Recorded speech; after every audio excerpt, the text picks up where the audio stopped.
Hello বন্ধুরা, welcome to বিলিস blog. আশা করি তোমরা সবাই খুব ভালো আছো, আমিও খুব ভালো আছি। ঘোড়ার উদ্দেশ্যে কটা কথা বলতে এলাম।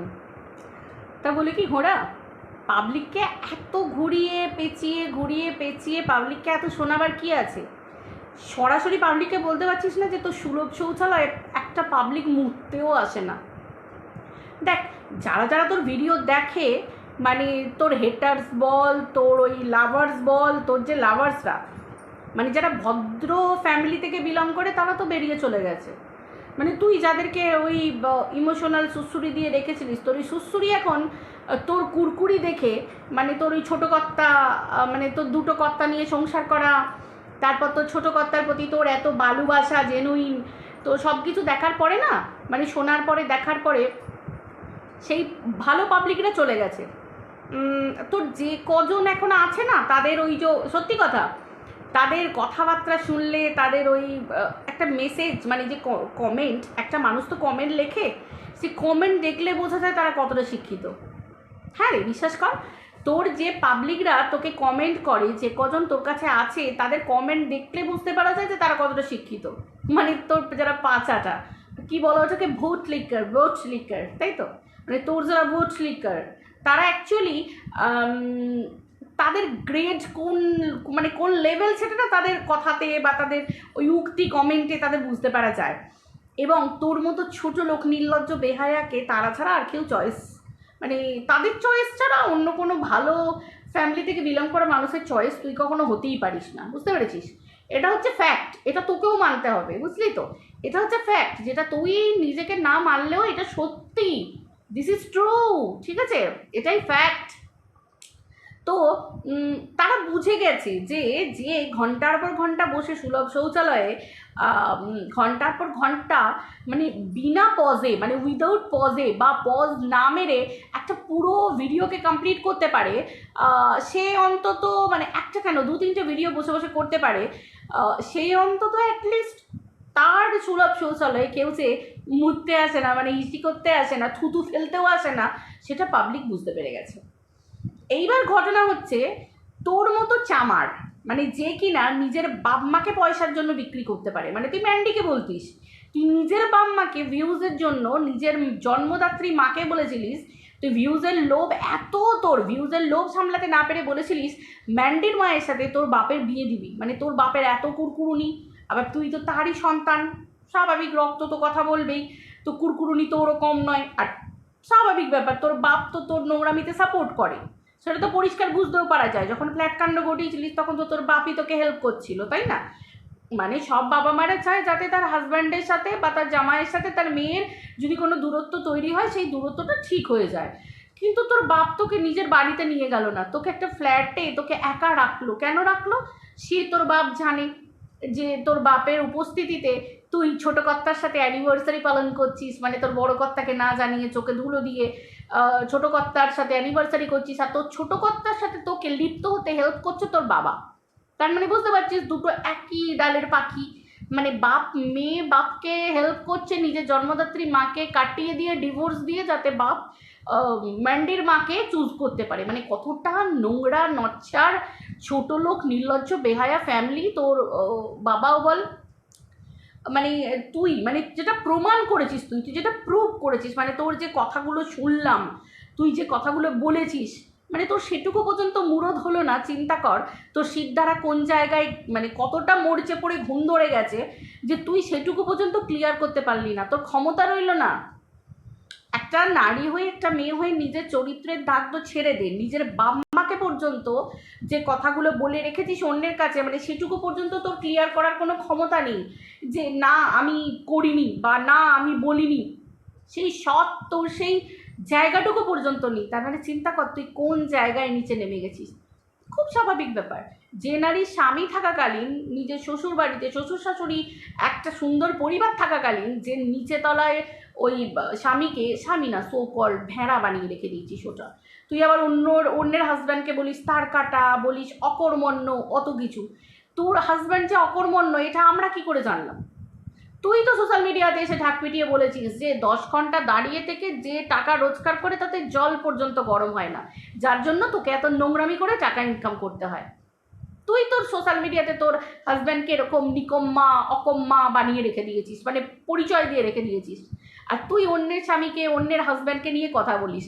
দেখ তোর তো স্বভাব এটাই, কারণ তোর তো হাজব্যান্ডের মন ভরে না, তাই জন্য তোর বড় কর্তা থাকাকালীনও তোর ছোটো কর্তার দরকার পড়ে। আর তুই যে তোর যে কতটা শারীরিক চাহিদা সেটা তো বুঝতেই পারা যায় যে তুই নিজের ননদের ছেলেকে পর্যন্ত ছাড়িসনি। 10 থেকে 12 বছরের ছোট ননদের ছেলে, বাচ্চা ছেলেটার বয়স যখন 14 বছর বয়স, তখন তুই নাকি ওই বাড়িতে বিয়ে হয়ে এসেছিলিস।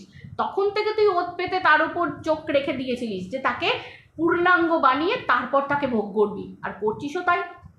মানে তোর কাছে সম্পর্কের তো মা বাবা এক, মানে তুই চটকে রেখে দিয়েছিস পিন্ডি, তাই তো? তোর কাছে সম্পর্কের মূল্যটাই তো জানিস না, তুই তো সম্পর্কের মূল্যবোধই জানিস না। কোথায় কোথায় সম্পর্কের দোহাই, কোথায় কোথায় লোকের সম্পর্ক। তোর কাছে সম্পর্কের তো কোনো ঠিকই নেই। যে মা সন্তানের সম্পর্ককে মূল্য দিতে পারে না, যে মা সন্তানের সম্পর্ককে নিয়ে নোংরামি করে, বিছানা পর্যন্ত নিয়ে যায়, যেখানে ননদের ছেলে, আমাদের হিন্দু সমাজে ননদের ছেলে মানে আমার সন্তান। হ্যাঁ, গর্ভ থেকে জন্ম দিইনি, কিন্তু সে তো সন্তানই, আমার আরেকটা সন্তান, খুব স্বাভাবিক ব্যাপার। তো সেই ছেলের তাকে নিয়ে পর্যন্ত তুই শুয়ে পড়েছিস, এবং তারপর কি করেছিস যে তোমার কি বলে, তাকে নিয়ে পর্যন্ত শুয়ে পড়েছিস, প্লাস হচ্ছে তার হাতে সিঁদুর পড়েছিস। মানে চিন্তা কর। আর তোর বাপ তাতে সাহায্য করেছে। এক্স্যাক্টলি বাবা মাকে নিয়ে কখনো কোনো কটূক্তি খারাপ কথা বলতে নেই, কিন্তু যে বাবা মেয়েকে এত নোংরামি করতে শেখায়, আজকের দিনে সমাজে দাঁড়িয়ে মাকে মানে নিজের স্ত্রীকে একটা পুরুষ সম্মান করতে জানে না, অন্য মহিলার দিকে ওত পেতে বসে থাকে, সেই ধরনের নোংরা পুরুষরাই তো এই নোংরামি করে বেড়ায়। তাদের শরীরের এত চাহিদা, তারাই তো এই নোংরামিগুলো করে বেড়ায়। আজকে আমার হাজব্যান্ড আমার প্রতি কেয়ারিং হবে, এটা স্বাভাবিক ব্যাপার। আমি তার স্ত্রী, আমি শেষ কথা। আমার জীবনদশায়, আমাদের জীবনদশায় এটাই আমার শেষ কথা, আমার স্বামীর শেষ কথা। খুব স্বাভাবিক ব্যাপার, এটা হচ্ছে ভদ্রতা, এটাকে বলে কালচার। এগুলো একটা ফ্যামিলি কালচার থাকা দরকার। তাহলে না স্ত্রী ছাড়া অন্য কোনো কারোর মুখে রুজবে না কোনো পুরুষের। আর যে পুরুষের নোংরামি, তাদের স্ত্রী ছাড়া অন্য মহিলা মুখের রোচে বা তাদের লক্ষ্য অন্য মহিলাতে পড়ে, এটা ফ্যাক্ট। বিয়ের আগে কেউ প্রেম করতে পারে, প্রেম থাকতে পারে, সেটা আলাদা ব্যাপার, কিন্তু বিয়ে হয়ে গেলে তখন সেটা লাইফ চ্যাপ্টার ক্লোজ হয়ে যায়, বাচ্চা কাচ্চা হয়, তখন সেসব চ্যাপ্টার ক্লোজ হয়ে যায়, এটা আলাদা জিনিস। আর এই ঘটনা হচ্ছে আলাদা জিনিস। তাহলে আমাদের এই ঘোড়া তো সেই সব জায়গা থেকে দেখে বড় হয়েছে না, খুব স্বাভাবিক। এতদিন কিমা দিদিকে নিয়ে বলে বেড়াতো, এতদিন ম্যান্ডেকে নিয়ে বলে বেড়াতো, আজকে ঘোড়ার চরিত্র দেখো একদম প্রতিষ্ঠিত, মানে পুরো ঝেপে দিচ্ছে সবাই, পুরো চেপে দিচ্ছে ঘোড়াকে। ঘোড়ার আসলিয়াত পুরো দেখতে পাওয়া যাচ্ছে, ঝকঝকে তকতকে। এবার ঘোড়া কি বলবে? এবার ঘোড়া কি বলবে? অন্যের মাকে নিয়ে নোংরা কথা বলেছে, অন্যের সন্তানকে বলেছে যে তোর মা অন্য জায়গায় সম্পর্ক করেছে, এই করেছে। আজকে ঘোড়ার কি জায়গা? ঘোড়া নিজের ননদের ছেলের সাথে পর্যন্ত নোংরামি করে রেখে দিয়েছে।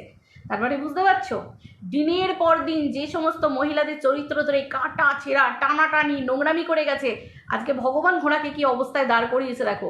যেখানে ঘোড়ার নিজের মেরুদণ্ডে ঘুণ ধরে গেছে, মরচে পড়ে গেছে, নিজের চরিত্রে সাফাই দেওয়ার ক্ষমতা নেই, নিজের মা বাপ আজকে সোশ্যাল মিডিয়ায় ওর জন্য গালি খাচ্ছে, মানে নিজের বাপ মাকে আজকে কোন জায়গায় দাঁড় করিয়েছে, নিজের জন্মদাত্রী মাকে পর্যন্ত ভিউজের জন্য বেঁচে দিতে রাজি আছে, তার মুখে অন্য কারোর কথা মানে মানায়?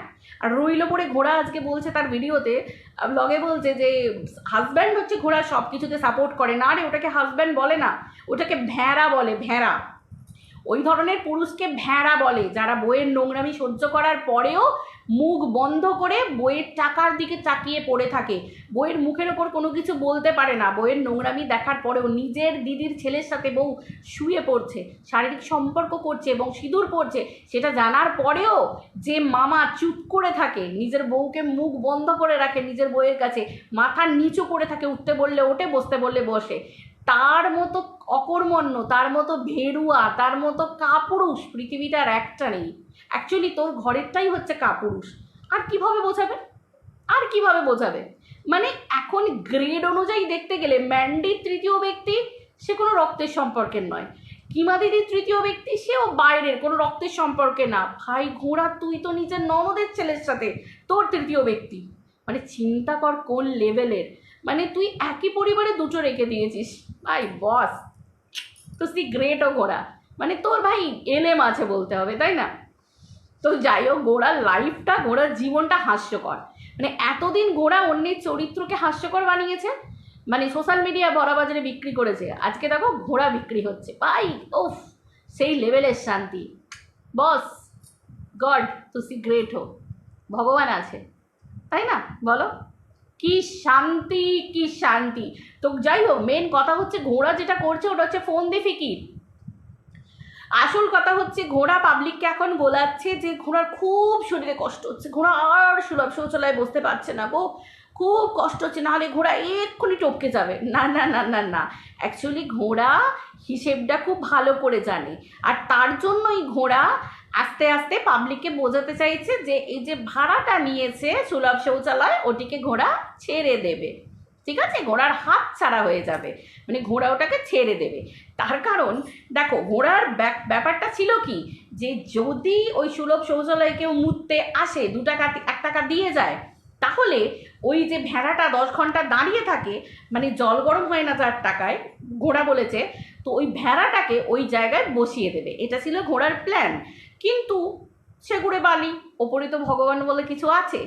তো এতজনের হাহাকার করা, লুটে নেওয়া, পয়সায় মারা, যেসব টাকা নিয়ে দোকান টোকা এই যে সুলভ শৌচালয় খুলেছে, সুলভ শৌচালয় খুলেছে, তো সবার তো একটা মানে হাহাকারের ব্যাপার আছে, মানে যারা যারা টাকা চেয়েছিল তাদেরকে তো ব্লক করে দিয়েছে। তো যাই হোক, তাদের তো একটা অভিশাপ আছে না, তো সেই অভিশাপ বললে ভুল হবে, তাদের আশীর্বাদ আছে, তাদের আশীর্বাদ ঘোড়ার মাথার উপরে একদম তথাস্তু হয়ে আছে, যার জন্য কেউ সুলভ শৌচালয়ে মুততে আসে না। সেই জন্য ঘোড়া এখন দেখছে লসে রান করছে, ওই জন্য ঘোড়া চাইছে একটু একটু করে বলে দিই যে আমার শরীর আর নিতে পারছি না গো বন্ধুরা, একটা না একটা আমাকে ছাড়তে হবে। কি ছাড়বে মাঝখান থেকে? ও বিজনেস করা ছাড়বে? না না, সুলভ শৌচালয়টা বন্ধ করবে, বুঝতে পেরেছ? সুলভ শৌচালয়ে ঢাকা পড়বে, শাটার পড়বে গো, বুঝতে পেরেছ? সুলভ শৌচালয়ে শাটার পড়ে যাবে, বুঝতে পেরেছ? আর কিচ্ছু না, এই যে কজনকে দিয়ে অনলাইনে করে ওই অনলাইন পর্যন্তই ওর অকাত, ঠিক আছে? অ্যাকচুয়ালি এই যে বিজনেসটা ঘোড়া যেটা করছে, এটা তো পাবলিকের, এটা তো ম্যান্ডির কাছে থেকে ম্যান্ডির ছোট বাচ্চাটার মুখ দেখিয়ে, ম্যান্ডির মুখ দেখিয়ে যে সমস্ত লোকজন পেয়েছিল তাদেরকে নিয়ে চলছে, বুঝতে পেরেছো? তাদেরকে নিয়ে চলছে, ওই জন্য দেখতে পাচ্ছ না নিজের ব্যবসায় রান কম হচ্ছে, সেই জন্য ম্যান্ডির ব্যবসা যাতে বন্ধ হয় সেই জন্য কন্ট্রোভার্সি শুরু করেছে ম্যান্ডির পিছনে, যে ম্যান্ডির এই জিনিস খারাপ, ম্যান্ডির চয়েস খারাপ, ম্যান্ডির জিনিস খারাপ, ম্যান্ডির এই ভালো নয়, ম্যান্ডির ওই ভালো নয়, এই রকম ধরনের। নাহলে তোমরা বুঝতেই পারছো, ঘোড়া যে টিন ভাঙা লোহা ভাঙা বিক্রি করে তার যা দাম, আর তোমরা অনলাইনে যদি অন্য কোনো জায়গায় কেনো, আমার মনে হয় তোমরা বুঝতেই পেরে যাবে যে ঘোড়ার লোহা ভাঙা টিন ভাঙা আর অনলাইন আলাদা অন্য জায়গা থেকে সেই দামের মধ্যে কত ফারাক, কী হারে পাবলিককে বোকা বানাচ্ছে, কীভাবে টাকা মেরে নিচ্ছে, সেটা তোমরা নিজেরাই বুঝতে পারবে। তো যাই হোক, ভগবান এটাই বলে গেছে এবং বড় বড় মনীষীরা এটাই বলেছে যে তুমি যদি অন্যের জন্য গাড্ডা করো, সেই গাড্ডায় আগে তোমাকে পড়তে হবে। তো ঘোড়া আগে সেই গাড্ডার মধ্যে পড়েছে, অতএব সুলভ শৌচালয়ে ঝাঁপ পড়িতে চলিতেছে, তো সেইটাই ঘোড়া আগাম ইঙ্গিত দিয়ে তোমাদেরকে বোঝাচ্ছে। আশা করি তোমরা বুঝতে পেরে গেছো। তো চলো বন্ধুরা, ভিডিওটা এই পর্যন্ত রাখছি, আবার দেখা হচ্ছে পরের ভিডিওতে। সবাই ভালো থেকো, tata, bye, good night, good night.